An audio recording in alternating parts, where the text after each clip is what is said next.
So we now are at our module 5, and these are a couple of modules on movement disorders, and this one is the first of it's in the basal ganglia, and this time we have basic science and some other clinical lectures, and along with that, let me just also bring to your notice, I have been doing last couple of presentations that on Thursday, this time, we have a myology or muscle exam oriented quiz by Dr. Rakesh Singh, and that will be followed by a session on what it would be labeled as clinical science in bedside neurology. And this first one is on the Babinski side, and the discussion will be by Dr. Akash Cheda. So with this, I begin today's session, and the first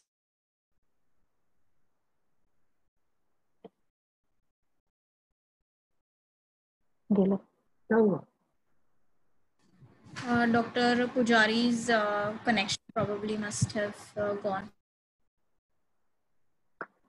माझा unstable आलं एक कर ना काहीतरी माझा hotspot connect नाही आहे टिंबाला connect आहे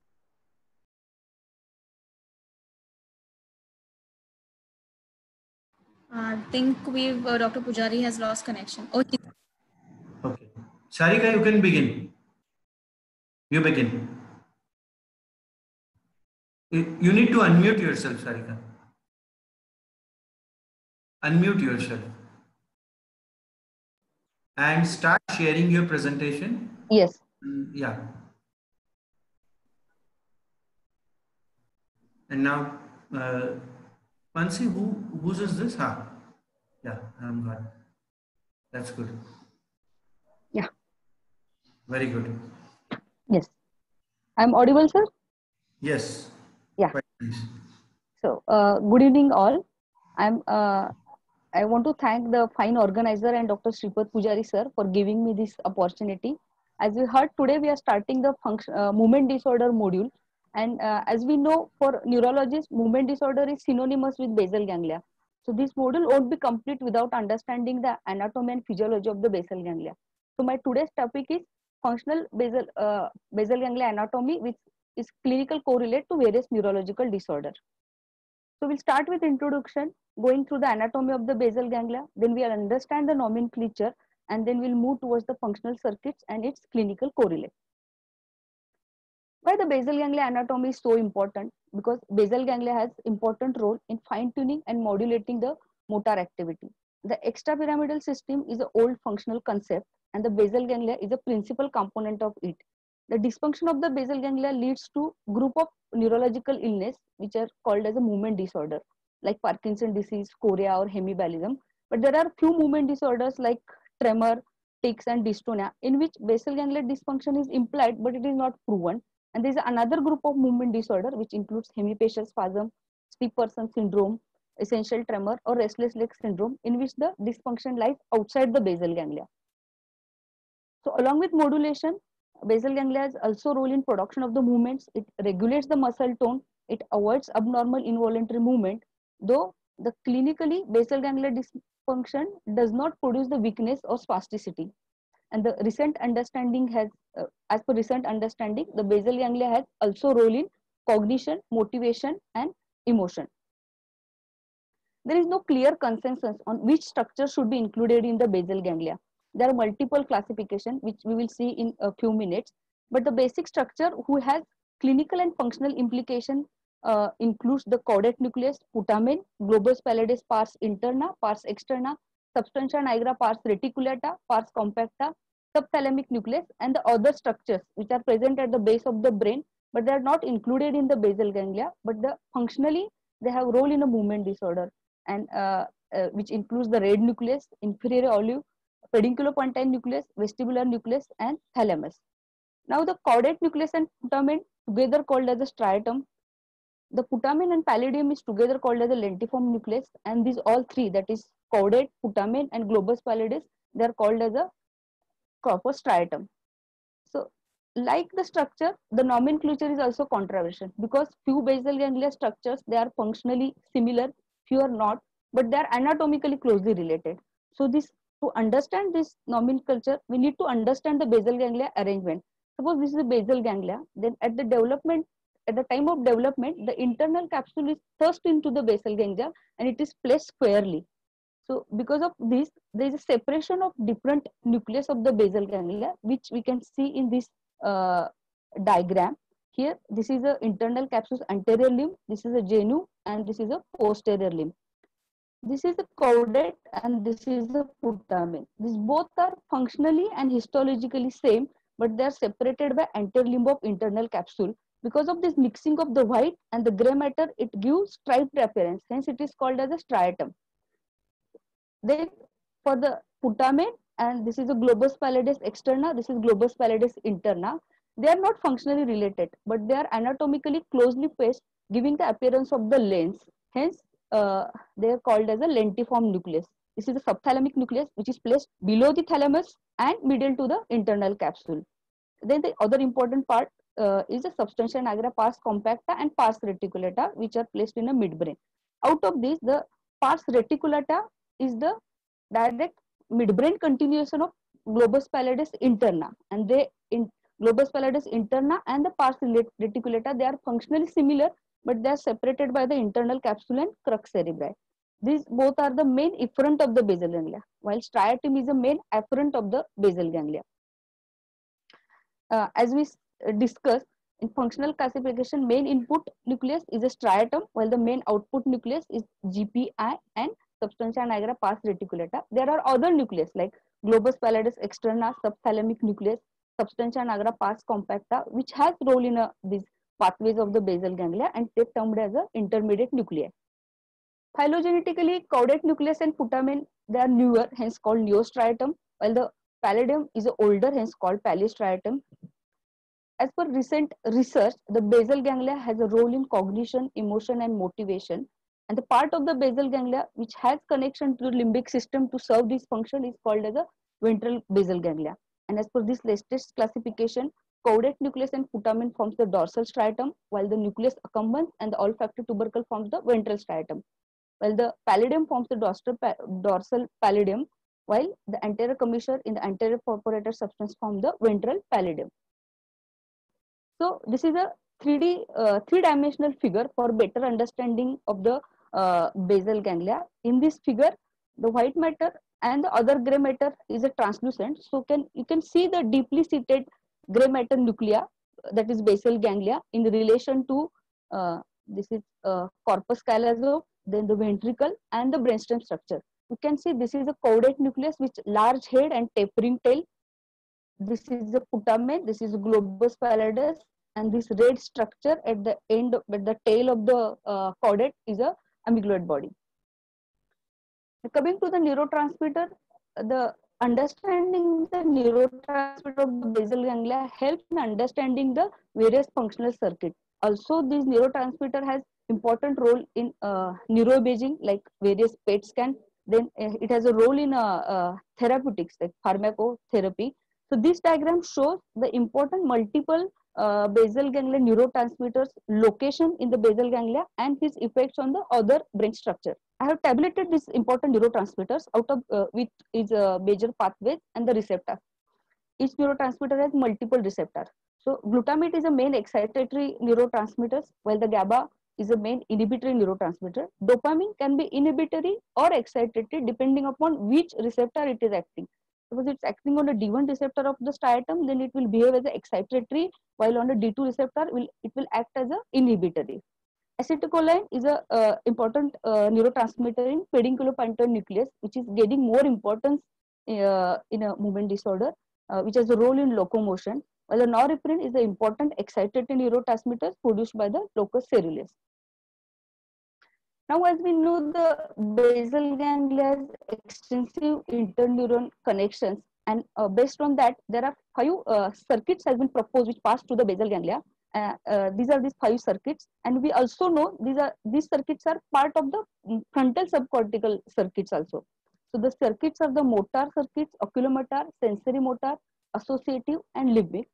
Out of these, motor and accumulator are mainly frontal circuits, while the important basal ganglia pathway, that is direct pathway and indirect pathway, they are part of the sensory motor circuit. Associative circuit is related to the cognition. The main basal ganglia part involved is a dorsal caudate, while the limbic circuit is related to the emotion and motivation involving the ventral striatum. So before moving to the direct and indirect pathway, we need to understand few basic concepts which help us the understanding and understanding these circuits and their application more easy. So in these 5 circuits, there is a basic loop which start from motor cortex, go to the striatum, then to the globus pallidus, and through the thalamus it go back to the motor cortex. So this is a basic loop from motor cortex to basal ganglia to thalamus to again to the cortex is present in all the 5 circuits. The other important concept about the neurotransmitter we just see, and this out in this loop, the cortex, subthalamic nucleus, and thalamus, they have a excitatory outflow marked by the green arrow, while the striatum and pallidum has a inhibitory outflow marked by the red arrow. So with this basic concept, we'll move to the direct and indirect pathway, which is often favorite question, even theory and even in a practical exams. So direct indirect pathway, it is a classic model and it depends upon the which path striatal outflow take before terminating on the globus pallidus interna. Suppose like the striatal outflow terminate directly on the globus pallidus interna, then it becomes the direct pathway, and if it terminate through globus pallidus externa and subthalamic nucleus, then it becomes the indirect pathway. So for direct pathway, which start from the motor cortex, which has a excitatory output on the striatum through the glutamate. It also receives contribution from substantia nigra pars compacta, which is also excited to the striatum through dopamine, which acts on a D1 receptor of the glutamate. And the striatum is has inhibitory outflow. Also, the GPI has an inhibitory outflow. Now, the excitation, as striatum is excited by the input from the cortex and substantia nigra pars compacta, it causes the inhibition of the globus pallidus interna, which in turn causes the disinhibition of the thalamus, which lead to excitation of the thalamocortical pathway. So remember, direct pathway is excitatory to the cortex.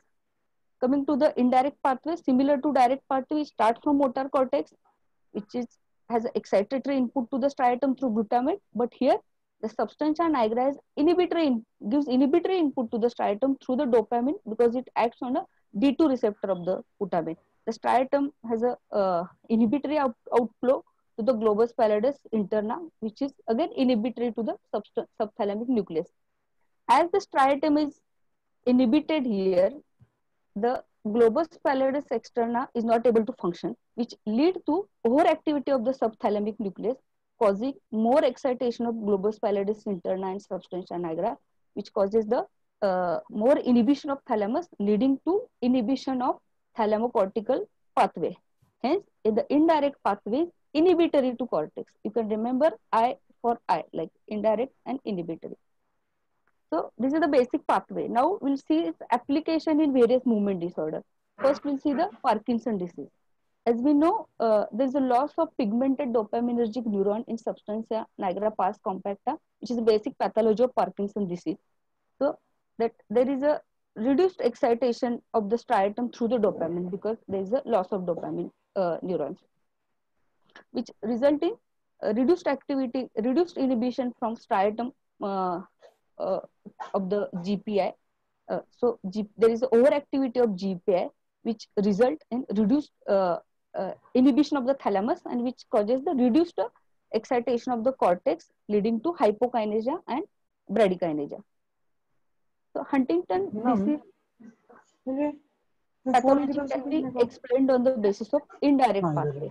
In Huntington disease, basic pathology is in caudate nucleus, that is striatum. So degeneration of the caudate result in reduced inhibition of the GPI, which causes the overactivity of GPI, and there is a disinhibition of subthalamic nucleus, causing reduced excitation of the GPI, which in turn causes increased excitation of thalamocortical pathway, leading to the hyperkinetic disorder, chorea and dyskinesia. So other clinical correlates of this direct indirect pathway is hemibalism. Hemibalism occurs due to contralateral hello subthalamic अभिनय, nucleus region, which is आता बघ मला mostly is because सारिकाचा of आवाज the तर ऐकू यायला लागलाय. infarct. So whenever there is a damage to the subthalamic nucleus, that is here, there is reduced excitation of the globus pallidus interna, which causes reduced inhibition of thalamus, and there is a excitation of cortex, giving to hyperkinetic disorder. For dystonia, there are multiple mechanisms like physiology has been explained. One is based on this module, the others include the cerebellum, cortex, even the peripheral mechanism of the dystonia. In this model, there is a deficient function of the D2 receptor and there is excessive function of the D1 receptor, which result in reduced inhibition in the indirect pathway and increased excitation of the direct pathway, resulting in hyperexcitability thalamocortical output, causing the abnormal posturing. Tardive syndrome can be very well explained on the basis of this classic model. This dopamine blocking neuroleptics causes the compensatory hypersensitivity and upregulation of the postsynaptic dopamine receptor, particularly D2, which is involved in indirect pathway that result in subthalamic and pallidal disinhibition, causing cortical excitation and dyskinesia. Also, in the tick, there is a overactivity of direct pathway involving both motor and limbic loops. The motor overactivity result in unwanted movement, that is tics, while the limbic overactivity result in unwanted thought, that OCD and obsession. This is the oldest model, but still there are famous paradox about this model, and this is not perfect. So why that so? Because this model is not able to explain the bradykinesia and chorea, which coexist in Huntington disease and also in a patient of Parkinson disease who is treated with levodopa. Also, the pallidectomy that is expected to worsen the chorea by decreasing the inhibition of the thalamocortical pathway, but there is a dramatical improvement in the chorea. And also the lesioning of the subthalamic nucleus or globus pallidus interna, which is expected to worsen the Parkinsonism by reducing the excitatory thalamocortical activity. But after lesioning, there is a improvement in the Parkinson symptoms. Also, the important Parkinson disease clinical feature, that is tremor and rigidity, they are fully not explained on the basis of this model, and the multiple non-motor symptoms we are not able to explain on this model. Though there are paradox, it has other clinical implications, like in the development of newer drugs. So this istradifylline is a newer drug approved by FDA recently for treatment of the off period of the Parkinson disease. It is adenosine A2A receptor antagonist. These receptors are present in a striatum, particularly in a GABAergic striatopalatal outflow, and the antagonism of this receptor leads in reduced overactivity of that outflow tract, which helps in a management of off periods. Similarly, sapanamide, which is a reversible inhibitor of MAO-B, reducing the degradation of the dopamine. So, as we know, in Parkinson disease, there is an abnormal synchronous bursting of the basal ganglia neuron. And when we do the deep brain stimulation, this frequency that disturbs that pathological synchrony, make it asynchronous, and hence it alters the information from basal ganglia to thalamocortical networks, giving the positive result. So the selection of site for different disease for deep brain stimulation can be explained on the basis of this model. Recently, there is a lot of interest in cerebellum and basal ganglia interplay, because they both, that is cerebellum and basal ganglia, have a role in fine tuning and modulation of motor activity. Also, the cerebellum has role in cognition. So this interaction between these two structures occur at two levels. First, at the cerebral cortex, that is as shown in this figure, multiple basal ganglia nuclei are connected through to the cerebellum through the cortex. And however, there are also direct connection between the basal ganglia and the cerebellum, which is shown in this figure. You can see that the dentate nucleus has a direct connection to the globus pallidus interna. Also, dentate has a direct connection to the substantia nigra. Then they has a connection to the cortex, forming the cortico-gangliocerebellar pathway. So this is a new understanding, that is between connection between the cerebellum and the basal ganglia, which help understanding the various diseases. So thank you. I hope thank you for your attention, and hope this basic physiology and anatomy help you to understand these various movement disorder and helps you in your exams. Thank you.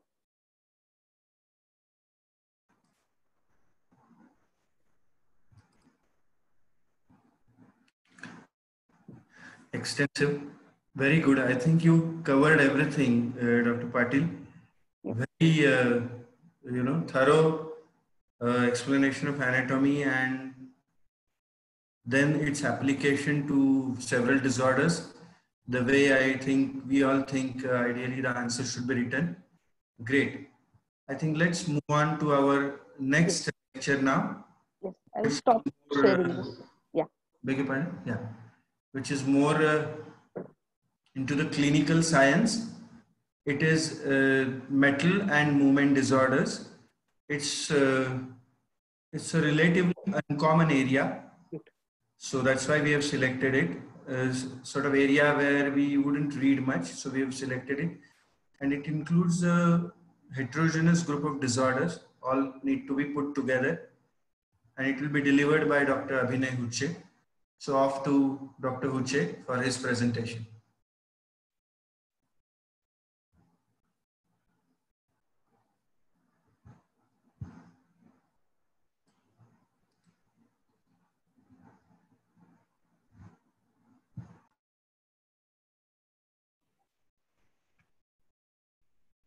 Hello? Am I loud enough? Hello? Yes, yes, you are. You can go on. Okay, great. So hello everyone. The topic, it's a long answer question and it's a scoring area. So you can definitely score good marks in this question. The slide is not moving.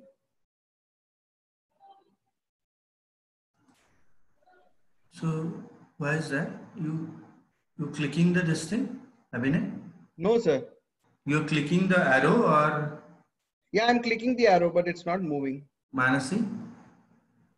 You can actually click on your presentation once and then go ahead. No, but it's hanged. I don't know why.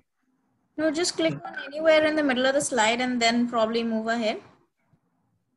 Acha. Okay, fine. Now is it moving? Yes. Okay, great. So if your answer is quite systematic and in points, it's better that the examiner's job is also made easy. So we're going to write the answer under the following 3 points: physiology of metals, pathology of metals, and individual metal disorders. Physiologically, as you know, that brain is a metabolically active organ, so needs a lot of oxygen, a lot of carbohydrates, and other metabolism also, and also needs neurotransmitters for signaling. So these steps involve a lot of enzymes. So metals act as cofactor for these enzymes. You can write examples: manganese for superoxide dismutase, copper for cytochrome C, etc. So physiologically, they're needed in quite trace amounts. Any excess of these metals will lead to oxidative stress, free radical injury, mitochondrial dysfunction, protein dysfunction, and ultimately apoptosis. And because the gray matter is more metabolically active than the white matter, obviously the vulnerable area will be gray matter, that is the basal ganglia and cortex. Resultantly, you will see either movement disorders plus minus neuropsychiatric and cognition. So clinically, when do you suspect that a movement disorder is a metal-related movement disorder? I have given you the mnemonic ABC. So if it's a young onset movement disorder, definitely you should suspect metals, that is copper, iron. If there is perioral movement disorder, concentrated in the tongue, concentrated in the jaw, around the mouth, then again you should suspect a metal-related movement disorder.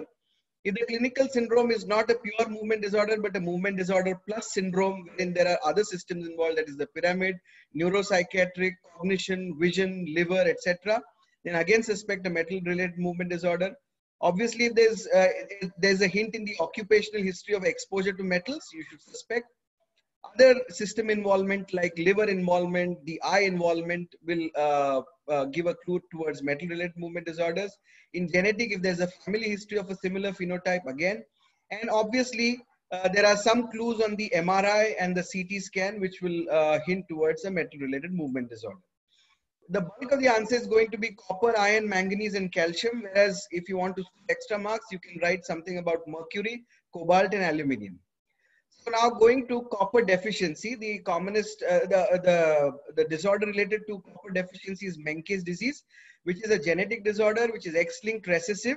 The gene being the ATPase7A gene, which codes the ATPase, and that is responsible for transport of copper from the gut to, and that is why the organs affected would be the brain, the connective tissue, that is the skin and hair, and the bones. So clinically, it has a broad phenotypic spectrum depending on the level of enzyme deficiency. Usually infants fail to thrive and they usually die in infancy. But a milder phenotype can have developmental delay and cerebellar ataxia, and they have these typical pili torti or the kinky hair, which we call it as silver hair. And obviously, investigation wise, there will be low copper, low ceruloplasmin, gene testing wherever available. And the treatment is IV copper histidinate whenever available. The typical MRI changes are cerebellar atrophy and tortuosity of the anterior cerebral arteries, as you can appreciate in this image. Then going on to copper excess, as I need not tell you about Wilson's disease. This is the paper you can go through for the treatment of Wilson's disease. The gene is ATP7B as compared to ATP7A in the Menkes disease. Clinically, it involves the brain, eyes, liver, and the musculoskeletal system as well.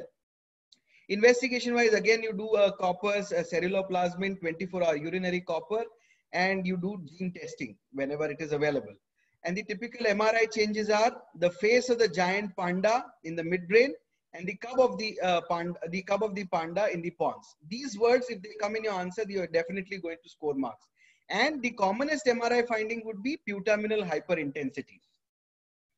So with regards to treatment, I would say the aim of treatment is to chelate the excess copper that is accumulated in the body and to prevent excess copper absorption from the environment, be it food, water, anything. So the chelation would be done by chelators, whereas preventing absorption is usually brought about by zinc.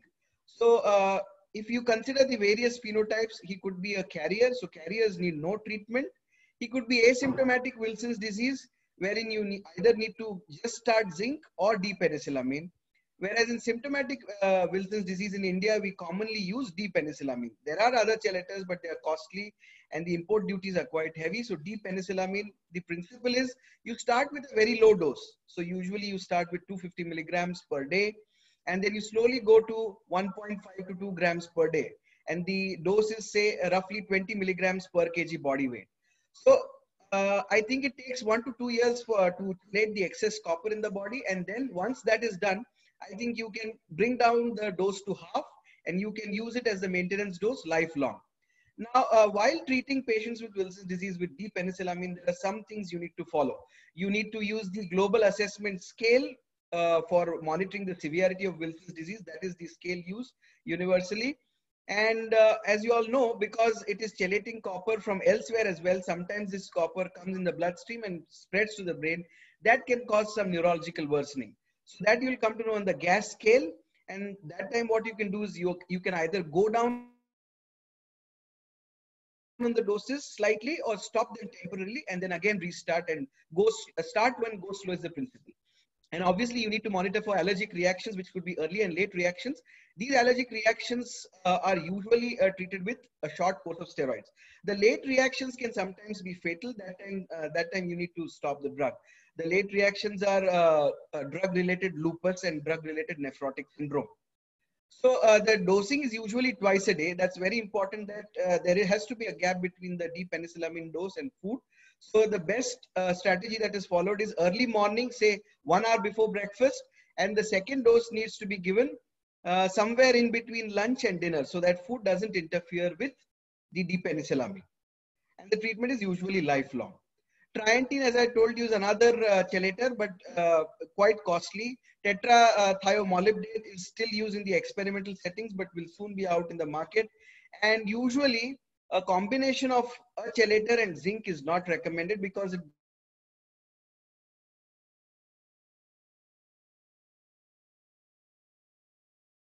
doesn't give any added advantage. Actually, iron deficiency, I think hypothesis is there is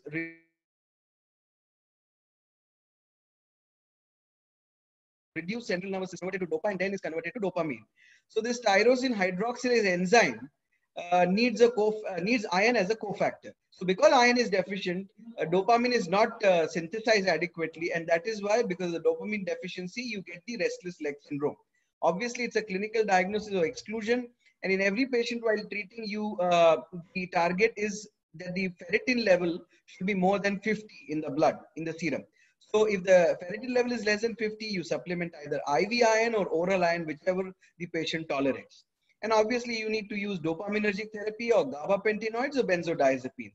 The diagnostic criteria have been laid down in 2014, and there are 5 criteria wherein there is an urge to move the legs with some discomfort, usually begins with rest or worsens with rest, and there's some relief with movement.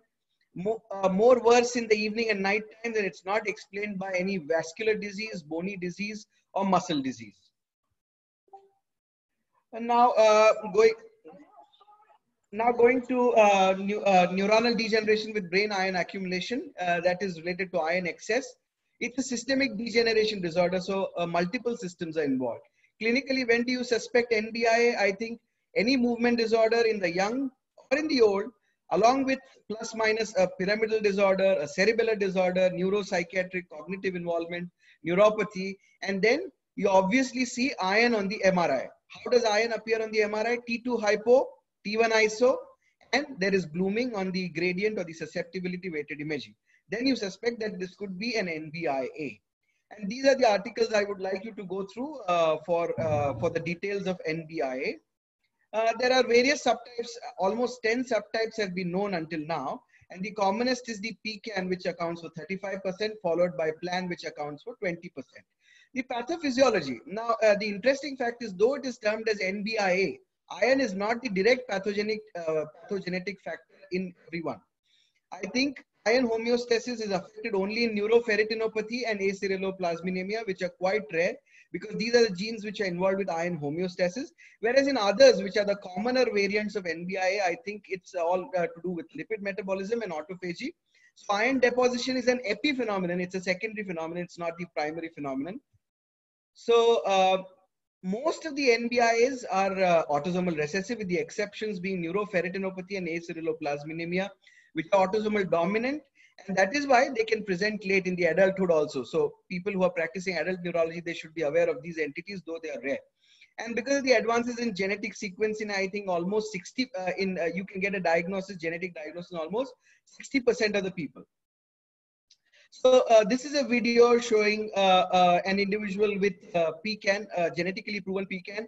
As I told you, it's a perioral movement disorder wherein there is jaw opening dystonia, there's a dystonic tremor going on, and there's a tremor in the eyelids also, so blepharoconus. He also had leg dystonia and some amount of Parkinsonism. So this is a typical clinical phenotype of PCAN. As you all know, the eye of the tiger, typical MRI appearance in PCAN. Eye of the tiger is also seen in other NBA subtypes, but if it is symmetric, then it is usually PCAN. Whereas in PLAN, there is cerebellar atrophy and there is a thin splenia of the corpus callosum. There are other MRI signs also. You can refer to the papers in detail.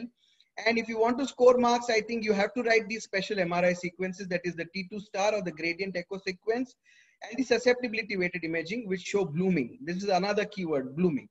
And if you want to quantify the amount of iron so as to account for the age, you need to do these special T-mapping sequences because iron deposition increases with age, and 3 Tesla have a higher sensitivity to detect iron.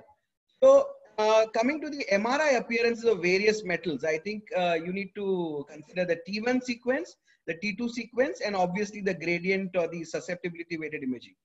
Now, how to remember? Now, there is only one metal which is hyper on T1. So that is manganese. So if you see hyper intense basal ganglia or hyper intense gray matter on the MRI, it is usually manganese. Whereas if you see hypo intense basal ganglia on the T2, it could be either iron or it could be calcium. How do you solve the confusion? You do a CT scan, and obviously, you know, calcium will be hyperdense on the CT scan and iron will be isodense on the CT scan. So this table will help you in the exam as well. I think coming to the treatment, as you all know that iron deposition is an epiphenomenon, it's not directly pathogenic. So deferriprone trials have definitely failed. So it's more of symptomatic management with physical therapy and splinting. And in PCAN, vitamin B5, that is pantothenate, has been used, whereas cod liver oil, that is the PUFA, has been used in PLAN. And some cases wherein there's severe dystonia or status dystonicus, in order to improve the quality of life, some people can be selected for deep brain surgery.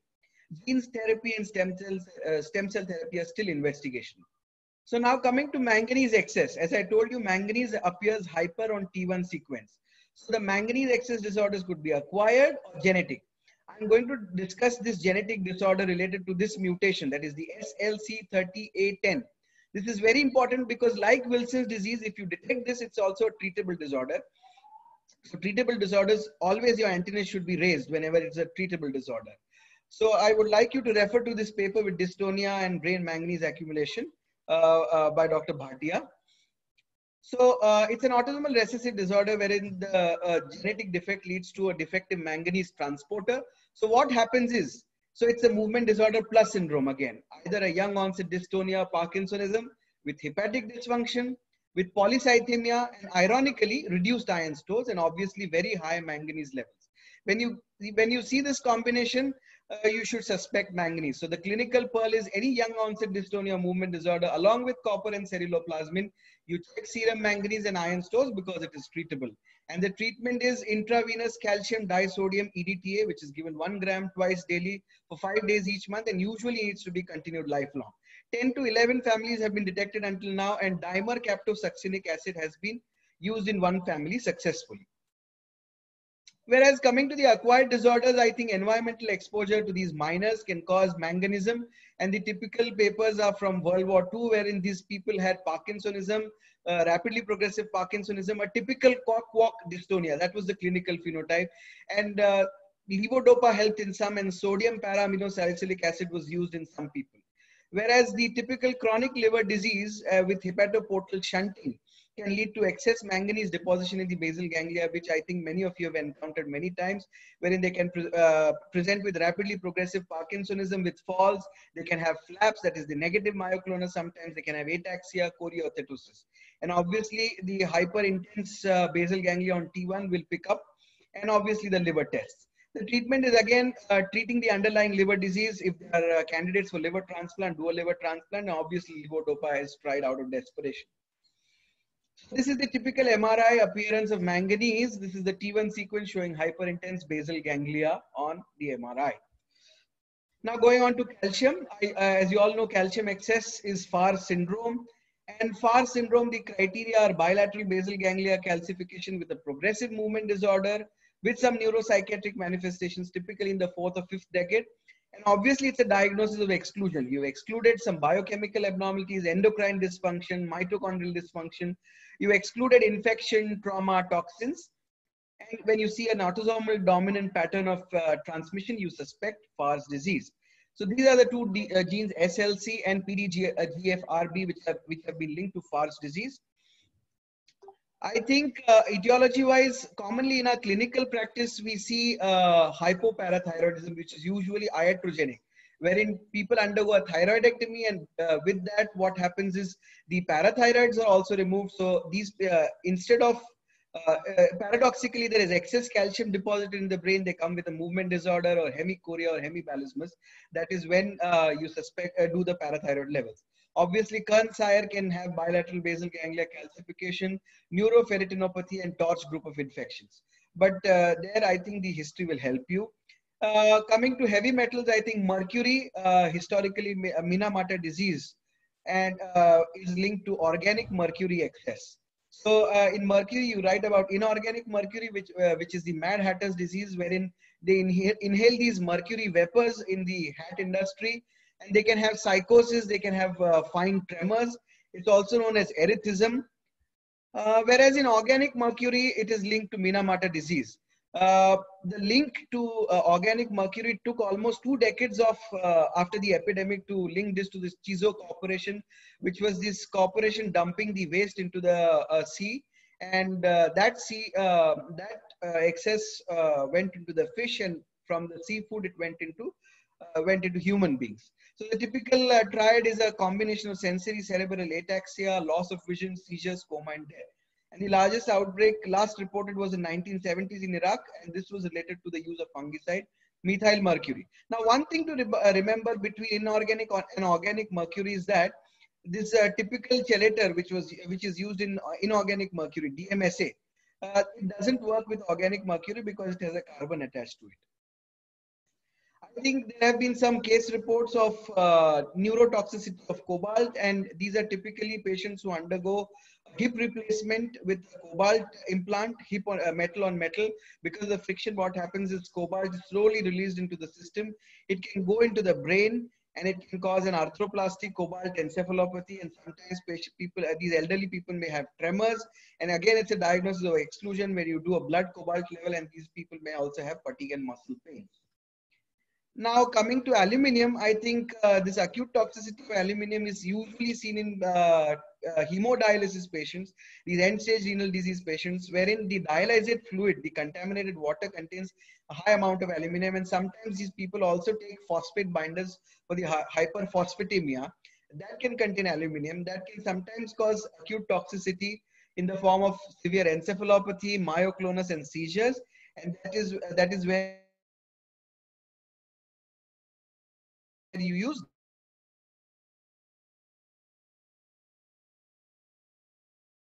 desferoxamine. Movement disorders, but metals mentioned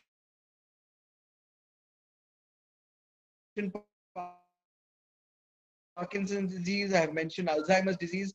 If you want to defect and the pathogenesis, I know we know a lot about the clinical presentation, but keep your clinical syndrome quite short.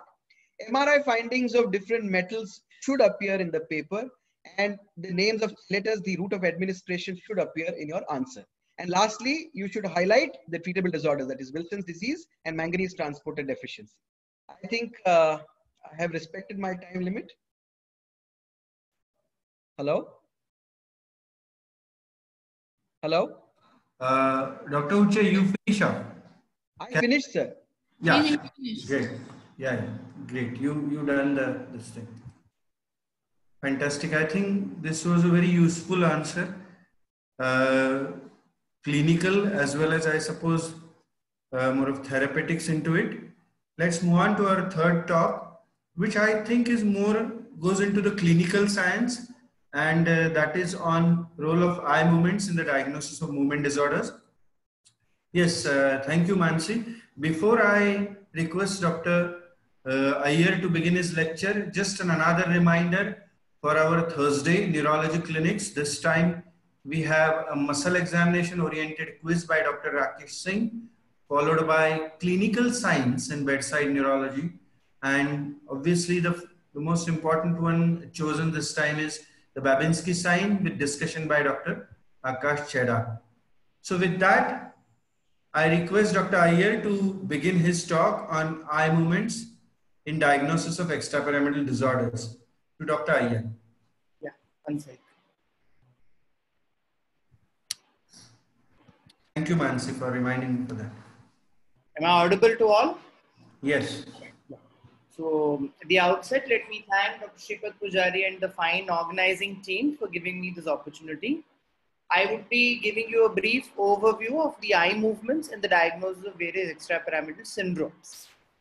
Importance being, they are seen in both hypo and hyperkinetic movement disorders, can be a marker of disease severity and progression, non-invasive, can be seen at the bedside, and can present early in the disease, so potentially we can make an expedited diagnosis.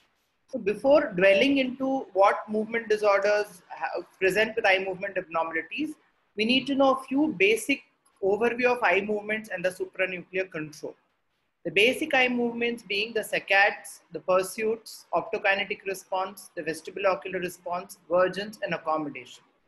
The final output pathway is via the oculomotor cranial nerves. So as far as the saccades are concerned, we have different pathways for the horizontal and the vertical saccades. There are omnipause neurons which are tonically in a state of contraction, and they stop firing just before the saccade initiates. They are located in the pons in the nucleus raphe interpositus. The burst neurons for the horizontal saccade are in the pontine paramedian reticular formation, and those for the vertical saccade are in the midbrain in the RIML. Neural integrators are, for the horizontal saccade, are located in the medulla pontomedullary junction, and those for the vertical saccade is the interstitial nucleus of Cajal in the midbrain. The output for the horizontal is via the third and sixth cranial nerves, and for the vertical is via the third and fourth. So burst neurons generate the pulse, which correlates with the velocity of the saccade. And the neural integrator is the step, which is corresponding to the amplitude of the saccade. So just showing you the pathway. Saccadic control is contralateral. So from the frontal eye field to the superior colliculus, there is decussation to the opposite PPRF, which then relays on to the abducent motor neurons and interneurons, and via the medial longitudinal fasciculus to the contralateral medial rectus. As far as the vertical saccades are concerned, from the frontal eye field, the impulses relay to the superior colliculus. There is decussation at the posterior commissure to bilateral RIMLF, interstitial nucleus of Cajal, and from there on to the recti, the superior and inferior rectus, and the superior and inferior oblique muscle. So saccadic abnormalities which we would encounter can be either a delay in saccadic initiation, involvement of the range of motion or conjugacy, the accuracy, that is with what accuracy they are able to fixate the target, either they are overshooting or undershooting, and you can have a series of small saccades which are called as saccadic intrusions, that is essentially fixation abnormalities. So we can group them according to if there is an associated intersaccadic interval or no.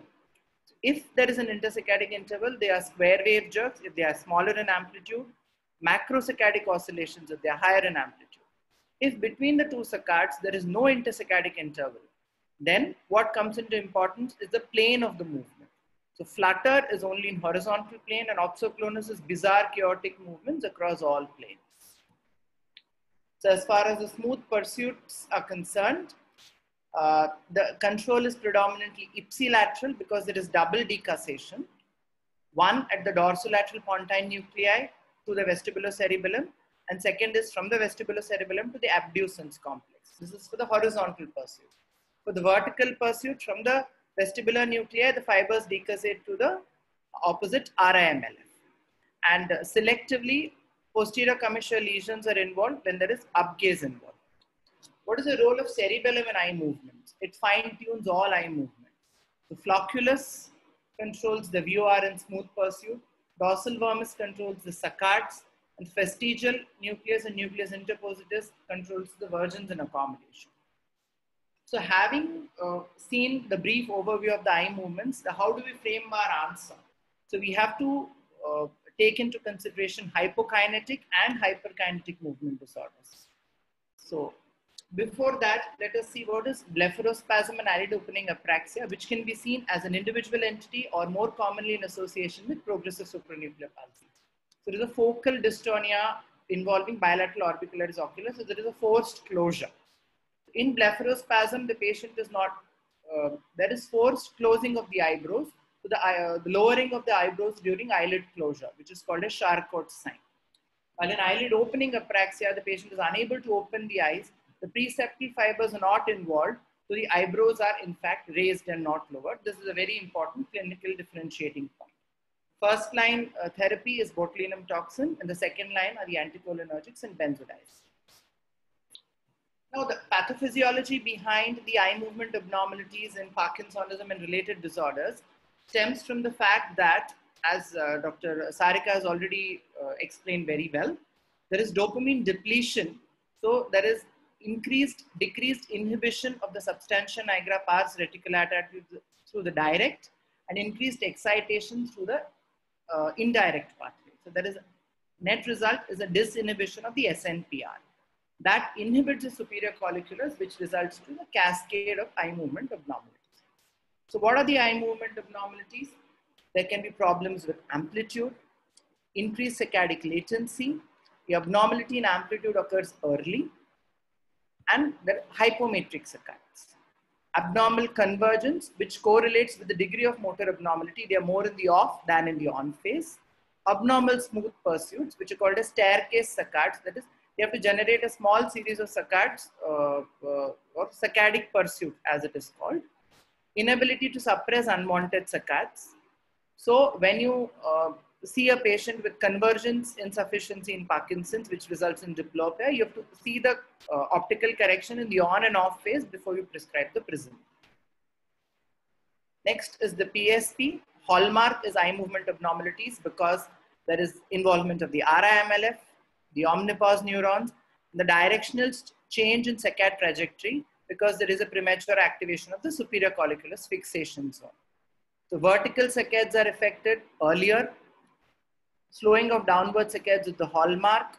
Then there is affection of the horizontal saccades. Normal eye movements on VOR, on vestibulo-ocular response, which says that the palsy is supranuclear. Fixation abnormalities in the form of square wave jerks and anti-saccade tasks, which means you ask the patient to look, you have a target on the right, but ask the patient to look to the left. So that is an anti-saccade, which tests the activity of the frontal circuit. There is also lid retraction, eyelid opening apraxia, and blepharospasm. So this curved trajectory of vertical saccades. In order to generate a horizontal saccade, they have to have a curved trajectory that is called as round the houses sign. In multiple system atrophy, there are square wave jerks. You can get hypometric or hypermetric saccades and abnormal VOR suppression. Type MSA type C, there are gaze evoked, downbeat and rebound nystagmus with square wave jerks and smooth pursuit. In corticobasal syndromes, what is affected? There is a saccadic apraxia. That is, there is a delay in initiation of saccade towards the target and errors in anti-saccade. So this table summarizes the various eye movement abnormalities in Parkinson's and related syndromes. Wilson's, you have slow vertical saccades and eyelid opening apraxia. Whipple's, next is a PSP mimic, wherein you can get a supranuclear gaze palsy with slow vertical saccades, and oculomasticatory myorrhythmia, which is the classical telltale feature, in which you have rhythmic movements of masticatory muscles synchronized with pendular movements of the eyes. Lysosomal storage disorders, Niemann-Pick's and Gaucher's, also have their plethora of eye movement abnormalities. The Niemann-Pick's type C is a PSP mimic, so there is selective impairment of vertical gaze. Of clinical importance is it can be used as a sensitive tool for detection of the disease and as a marker for disease progression. In Gaucher's, what do we get is horizontal movements are more involved, hypometric saccades with prolonged latency and decreased velocity, and you also have oculomotor apraxia. Coming to the hyperkinetic movement disorders, there is a saccadic apraxia and slow hypometric saccades. In Huntington's, verbally guided and memory guided saccades and anti-saccades are more affected. Vertical are more affected. This has to do with the involvement of the frontal, eye field, caudate, SNPR, superior colliculus circuit. Anti-saccades are in errors are because of dysfunction of premotor and anterior cingulate cortices. Of importance is that the saccade abnormalities have a better sensitivity than the unified Huntington's disease rating scale in differentiating pre-symptomatic gene carriers and non-gene carriers. When we come to the ataxias, the hallmark of with severely slow saccades is what is SCA2, that is the Machado-Joseph disease. SCA1, you can get gaze-evoked nystagmus. SCA1 and SCA7 are associated ophthalmoplegia, and presence of ophthalmoplegia correlates with poor functional state. Friedreich's ataxia hallmark is square wave jerks with normal saccadic velocity. That is what differentiates it from spinocerebellar ataxia. Episodic ataxia type 2, between the attacks you can get gaze-evoked rebound nystagmus. Ataxia telangiectasia and ataxia with oculomotor apraxia have a delayed saccadic initiation. So there is an oculomotor apraxia. So the patient has to turn their head to compensate for the lack of eye movement. And the head turn more often than not overshoots the target. They have to correctively turn the head so that the eyes go fixate back on the target. That is called as the head thrust. There is a prolonged saccadic latency and hypometria, and eye movements, the pursuit, VOR and convergence are also involved. So in ataxia with oculomotor apraxia, as I said just before, head thrust is a prominent feature in type 1.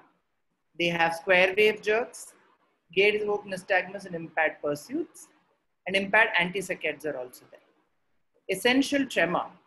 Hallmark is saccades are normal, in which way you can differentiate it from a tremor predominant PD. You get downbeat head shaking nystagmus and reduced gain of pursuit.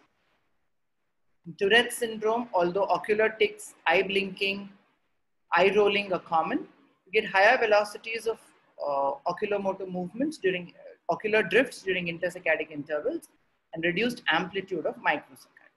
So just to give you a brief overview, if and a clinical approach, if the movement disorder is a Parkinsonian or hypokinetic type, we see for a vertical supranuclear gaze palsy. If it's present, it is PSP and PSP mimics. If not, you see for hypermetric saccades or abnormal smooth pursuits. If yes, then they can be in multiple system atrophy.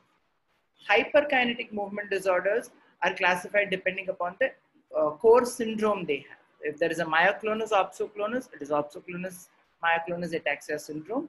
If there is chorea, it can be Huntington's or neuroacanthocytosis. If there is ataxia, then you see if there is associated oculomotor apraxia, in which case it can be telangiectasia, or apraxia with ataxia with oculomotor apraxia type 1 and type 2. If there is a very slow saccade, it can be SCA2. Other eye signs which have to be looked for is hypermetric saccades in SCA8, downbeat or rebound or gaze evoke nystagmus in SCA6, and a lot of square wave jerks with cerebellar atrophy on, without cerebellar atrophy but upper cervical cord atrophy on MRI is Friedreich's ataxia. These are the recommended articles. Thank you.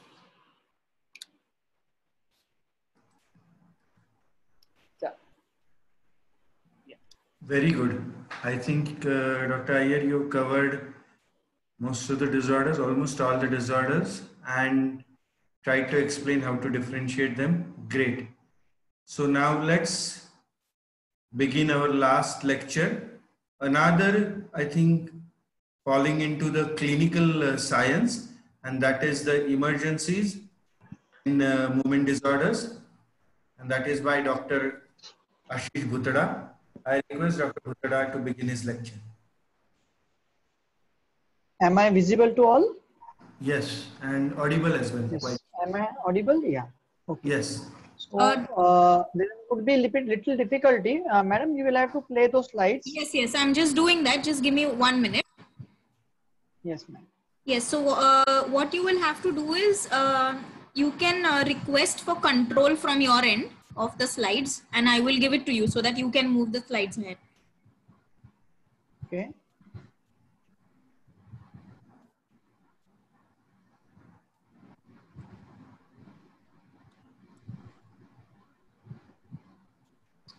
Hello.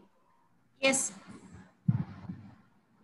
Okay, all you can start talking. I'll move the slide. I'll just say next, so we can take you to the next slide, ma'am.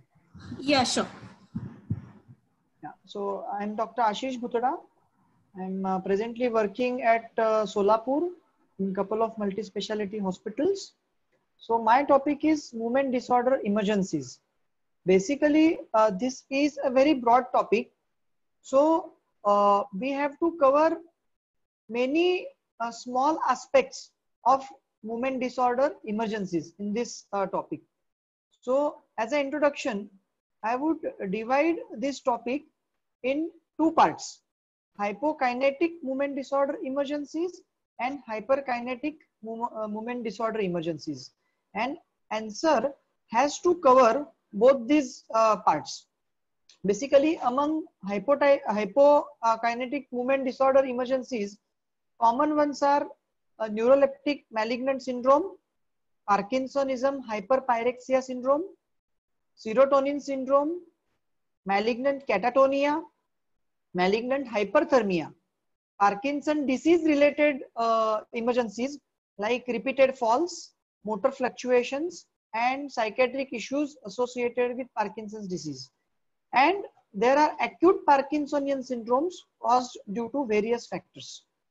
And in hyperkinetic movement disorder, we would cover acute onset of chorias, valismus, dystonia, which has three parts: acute dystonic reactions, acute non-traumatic torticollis, status dystonicus, then others are tics and myoclonus. Next slide, ma'am. So here we cannot go into depth of each of the small part. Basically, it would give you overview of each of this. So we'll come to neuroleptic malignant syndrome. it is mainly caused due to exposure to drugs that block dopamine receptors. These are neuroleptic drugs like prochlorperazine, metoclopramide in common. Even atypical neuroleptics like clozapine also cause neuroleptic malignant syndrome. Many antipsychotic drugs cause this NMS. What are main clinical features? Basically fever, rigidity, change in sensorium, autonomic dysfunction like sweating, tachycardia, and other movement disorders like tremors, dystonia, and myoclonus. Elevated creatinine kinase level is important to diagnose neuroleptic malignant syndrome. So there are complications associated with NMS which need to be mentioned in our topic. Renal failure from rhabdomyolysis. It's a severe muscle activity, severe rigidity may lead to rhabdomyolysis and secondary renal failure. Chest tightness can lead to respiratory failure, aspiration pneumonia, and deep venous thrombosis due to immobilization and secondary pulmonary embolism and aspiration pneumonias. Next, how would we treat it? Basically, specific treatment is withdraw that agent and treat with dopaminergic agent. So any dopaminergic agent are likely to be effective, and bromocriptine has been mentioned in literature again and again. But any dopaminergic agents can be used here, including levodopa, carbidopa. Non-specific muscle relaxant like dantrolene sodium helps to relax the muscle, and it prevents rhabdomyolysis. And you need multiple therapies, sometimes benzodiazepines also, and combination of therapy is safe and effective. Most important is supportive care. Such patients need good hydration, fever control, DVT prophylaxis, treatment of renal failure. Next. So another thing is now next part of emergency is malignant catatonia. It is something very similar to neuroleptic malignant syndrome. In neuroleptic malignant syndrome, we know the etiology, some medication. But now this malignant catatonia is a non-specific syndromic subtype of catatonia associated with many toxic metabolic and neuropsychiatric illnesses. It is similarly, I mean, its clinical features are almost similar to what we saw in neuroleptic malignant syndrome. They are like altered mental status, rigidity, hyperthermia, dysautonomia with the elevation of CK, WBC, low serum ions, and often on clinical grounds it is indistinguishable from neuroleptic malignant syndrome. And both the entities are managed similarly by discontinuing offending agent and providing supportive care. Next is Parkinsonism hyperpyrexia syndrome. Again, this syndrome as per clinical manifestation is similar to neuroleptic malignant syndrome, except that it occurs in patients with pre-existing Parkinsonism. And in patients with PD who abruptly withdraw or reduce their dopaminergic medications lead to Parkinsonism hyperpyrexia syndrome. Here we need to restart the treatment with dopaminergic medications and supportive care like neuroleptic malignant syndrome. Next, serotonin syndrome. So basically any drug that enhances serotonergic transmission in the brain can lead to serotonin syndrome. What are the clinical features? They are fever, myoclonic jerks. See, myoclonic jerks are more common in serotonin syndrome compared to NMS because other clinical features are more or less similar. But cerebral hyperexcitability like myoclonus, hyperreflexia, and seizures, they are more common in serotonin syndrome as compared to neuroleptic malignant syndrome. And rigidity, fever is more common in neuroleptic malignant syndrome as compared to serotonin syndrome. So which are these drugs? Monoamine oxidase inhibitors, can cause SS serotonin syndrome even with monotherapy. Patients taking 2 or more drugs with serotonergic action like tricyclic antidepressants, selective serotonin inhibitors in combination with non-selective MAO inhibitors. There are in the articles provided at the end, you will see list of many other medications which also lead to serotonin syndrome. And the common ones like we see in clinical practice is linezolid. Some of the patient is on SSRI, same patient is started on linezolid and they started getting repeated fever spells, sweating, tachycardia and myoclonus, and many times the culprit is linezolid. Similarly, triptans and lithium, these are commonly used medications and lead to serotonin syndrome. So how would we treat serotonin syndrome? Similarly, discontinue causative agent, cyproheptadine for severe cases. What is cyproheptadine? It is antihistaminic and serotonin antagonist. Basically, it antagonizes serotonin in the brain. So the clinical improvement you may see with cyproheptadine. But even with withdrawal of medication and supportive therapy, most of the patients become better. Very rarely you will need to use cyproheptadine. And dosages we can give up to 32 milligrams per day. Now, next section would be emergencies related to Parkinson's disease. So, first would be fall. What are the precipitating factors in cases of emergencies faced in Parkinson's disease?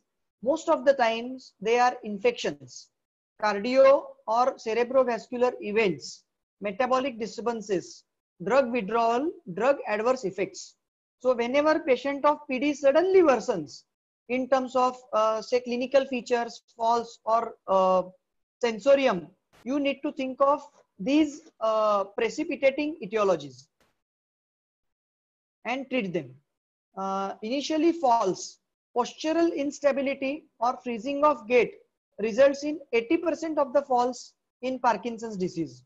And postural instability, unfortunately, is not responsive to levodopa.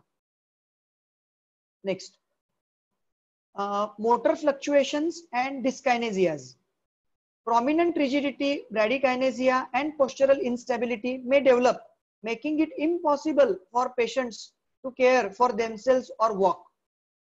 Dyskinesias usually are not dangerous, but most often managed in outpatient settings. However, severe dyskinesia may lead to rhabdomyolysis and dehydration. Treatment of dyskinesia should include lowering of levodopa dose. Benzodiazepines may be useful to treat concomitant anxiety. Long-term management for chronic dyskinesia involves addition of amantadine and deep brain stimulation if patient's symptoms are dopa responsive. Next would be acute or subacute psychosis in a case of Parkinson's disease. Most of the time they have visual hallucinations.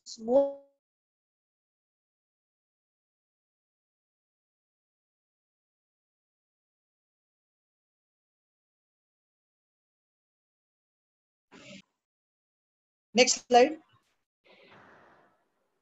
Am I audible? Yeah.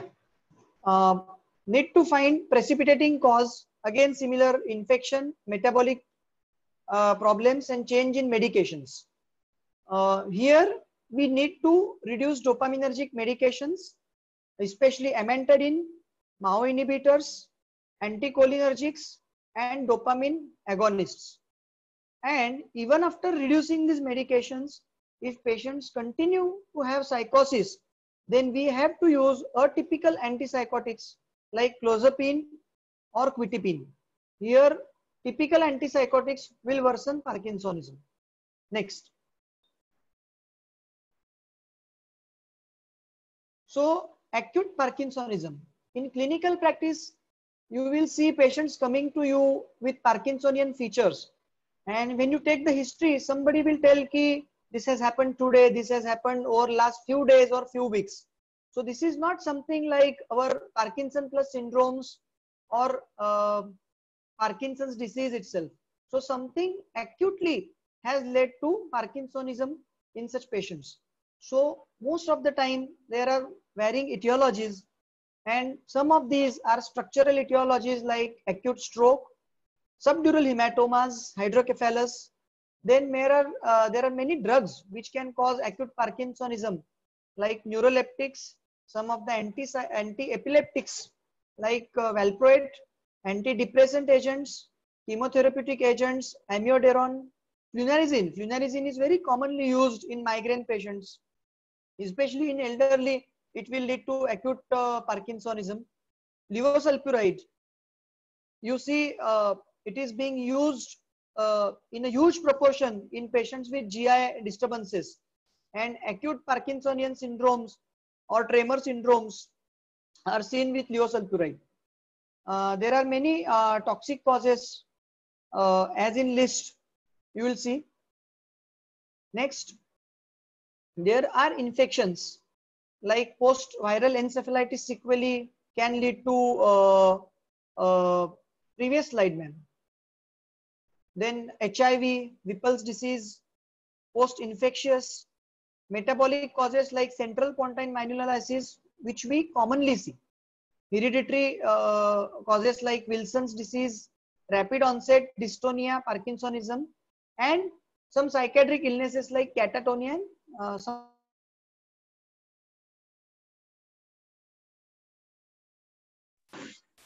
So next are our hyperkinetic movement disorder, chorea. Again, causes, most of the causes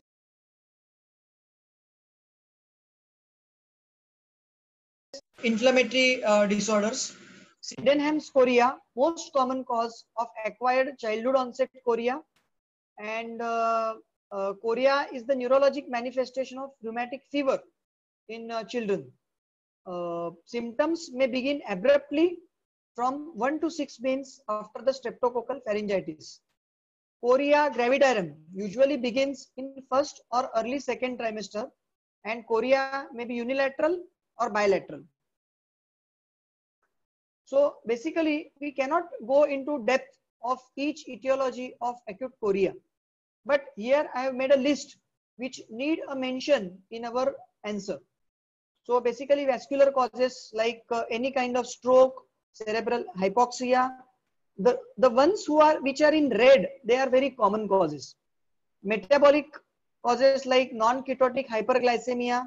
It can cause unilateral or bilateral chorea. Hypoglycemia, hyperthyroidism, then pregnancy. Structural causes like basal ganglia mass lesion, cerebellar mass lesions, thalamotomy or subthalamotomy. Inflammatory causes like multiple sclerosis, any demyelinating disease.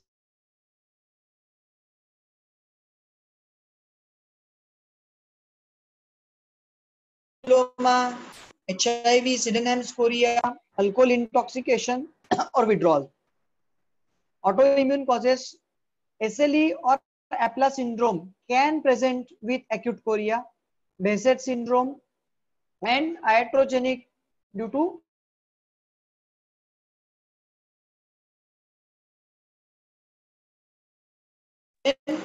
we would come next to hemichorea, hemibellismus syndrome.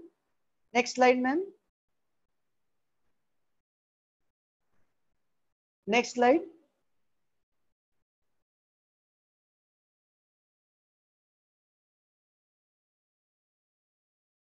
Most common etiology of hemibellismus are two, like stroke and non-ketotic hyperglycemia.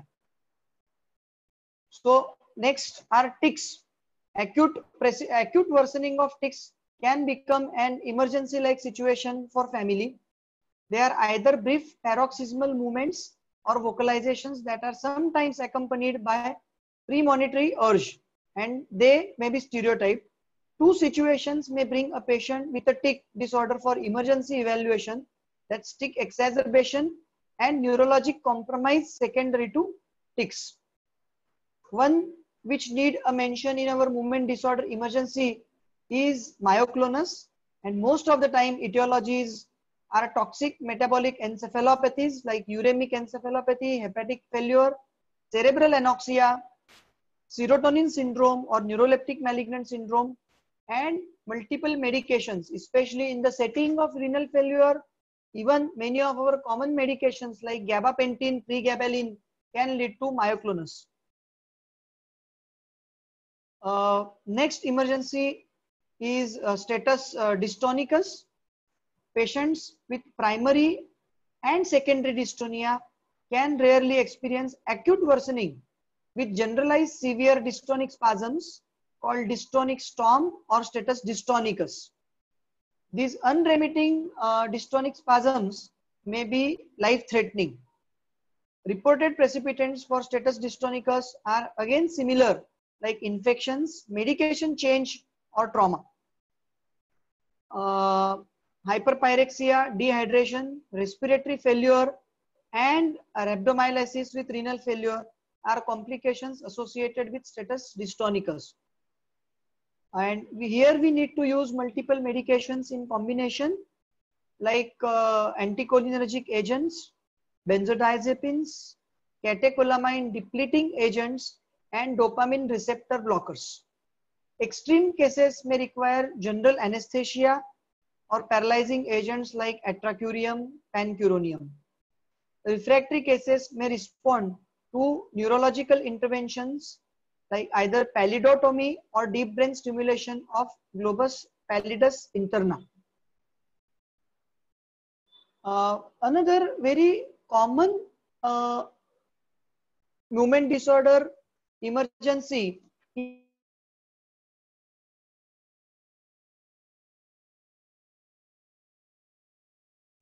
other emergencies.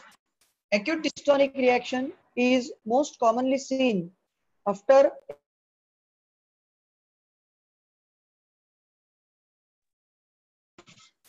dopamine receptor blockers, both neuroleptics and antiemetics.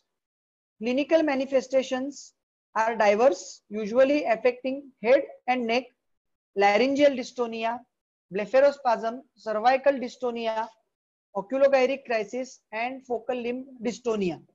It can be any of these manifestations. The next is acute non-traumatic torticollis. It occurs most commonly in children than adults and should be considered a medical emergency. Most often it is due to posterior fossa tumor, cervical cord tumor, or infection.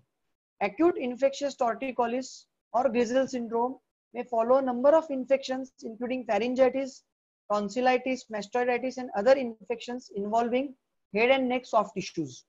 It is secondary to atlantoaxial rotatory subluxation, secondary to infection involving the soft tissue surrounding the cervical spine. Timely evaluation is essential in acute traumatic torticollis. We cannot treat it symptomatically. We need to know what is the cause of it. Now this is a good slide which tells you which medications can be used for different types of hyperkinetic movement disorder. For example, for chorea we use neuroleptic medications like haloperidol, risperidone, dopamine depleting agents like tetrabenazine, benzodiazepines like clonazepam. In Sydenham's chorea, we can use carbamazepine or sodium valproate also. Some of them may respond.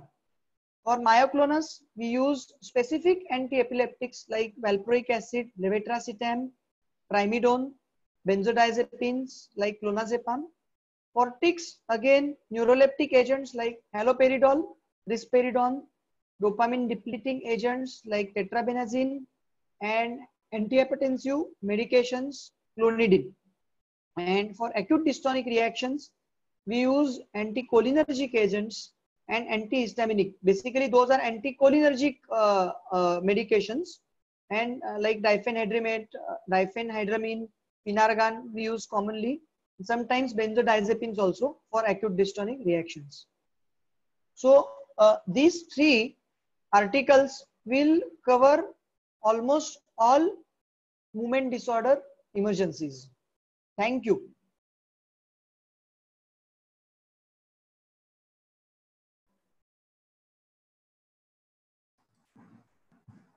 Excellent. I think Dr. Bhutada, you covered everything, and this was a very core clinical topic. There are a few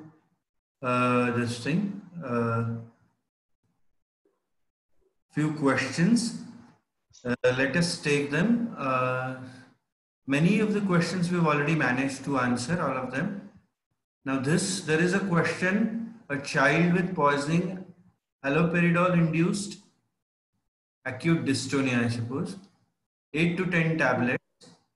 Should we put on maintenance THP? What is THP? And how long?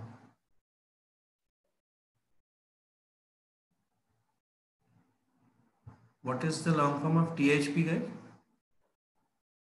Vivek, can you unmute yourself? THP is trihexyphenidyl. Or trihexyphenidyl, the standard apna. Okay. Ashish? First, basically, some of the acute dystonic reactions resolve quickly. As quickly they have appeared most of the time with 1 or 2 dosages in couple of days, they would resolve completely. And I would go clinically. I would put such patients on trihexyphenidyl if they don't resolve in 1 or 2 days. Okay. And as per the clinical response, we should start tapering. It will be dependent on the clinical response and tolerability to trihexyphenidyl. So basically, as a child, the child is likely to be tolerable to trihexyphenidyl. But if the patient is absolutely fine, then we need to taper it off quickly. And after tapering, if the symptoms are reappearing, then probably only they will need a long-term THP, otherwise no. Absolutely. I think it depends on whether it's an acute thing or it has went on to become a chronic movement disorder related to the antipsychotic drug. Yeah, I agree. If it is like an acute dystonia, like an acute dystonic reaction, probably Phenergan, sedatives, and clonazepam would be enough. Better way of approaching. Dr. Iyer, what do you say? Yes, sir. Yeah, I think, and if it not so much in the acute setting, isn't it? Trihexyphenidyl. Right. Yes. So, and another important question, yes, how does hyperglycemia lead to hemichoria? Though it is basically systemic, so it should be bilateral. So I think, yeah. Hemichoria, bilateral lesions, bilateral changes are seen, although hemichoria is more common.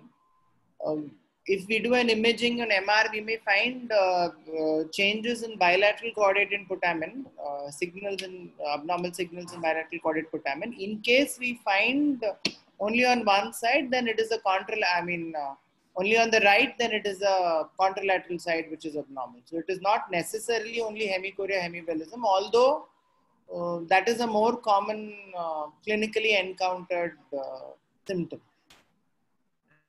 Absolutely. Why is there so much? Why is there this asymmetry? Is the point? Why is there asymmetry? So it's a metabolic condition, and it should be bilateral and relatively symmetrical. Pathogenesis could be vascular, I feel, sometimes like a stroke. You know, just like stroke causes halting of the oxygen and carbohydrates, glucose, in a similar way, excess glucose can also affect in a stroke-like fashion asymmetrically, just like stroke affects. Maybe ischemic changes. Yeah, ischemic changes. I think maybe, I'm not very sure. It's not like a direct stroke because it's not on diffusion weighted. I think it relates to the method of the metabolic insult that the basal ganglia incurs. It is something maybe close to tissue hypoxia that we would see, but still asymmetry is something that we need to read a bit more and answer this question. I think we'll put this in our fine student links. We will answer this later. There was another one. I think, let me see. I think one of you has answered actually. Yeah, for Dr. Huche, which article you mentioned? Yeah, that Yeah, I answered was all the answered. questions. And anyway, for all students, the presentations are going to be available in PDF, where the last slide will also be available, which will include the references. So you really will have the list of references from each presentation, correct? And then there is one more. How does that? No, that's the same one. I think that's all. And again, a reminder for the Thursday session. Is there anything my panel wants to add to my students? I think I would like to thank Pujari sir, because in the mail itself he had outlined as to how the talk it should be, and given all the reference articles as well. So half the job was done actually, sir. So we thank you actually. No, that Most is of the fine. things you had delineated as to how to present and all. Very true, Abhinay. Very true. Yeah.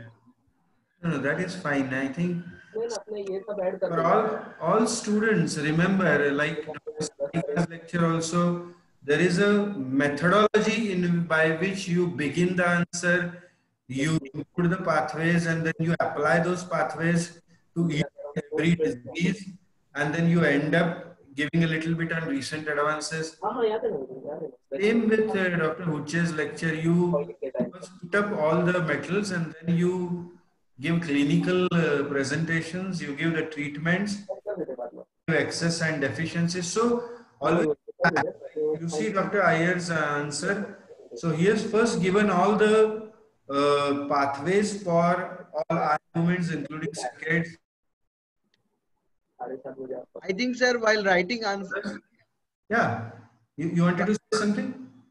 While writing answers, we focus mainly on the clinical and keep on writing about the clinical. We should mention the physiology, pathology, and some updates as well. Because we are very confident of the clinical, we keep on writing about the clinical.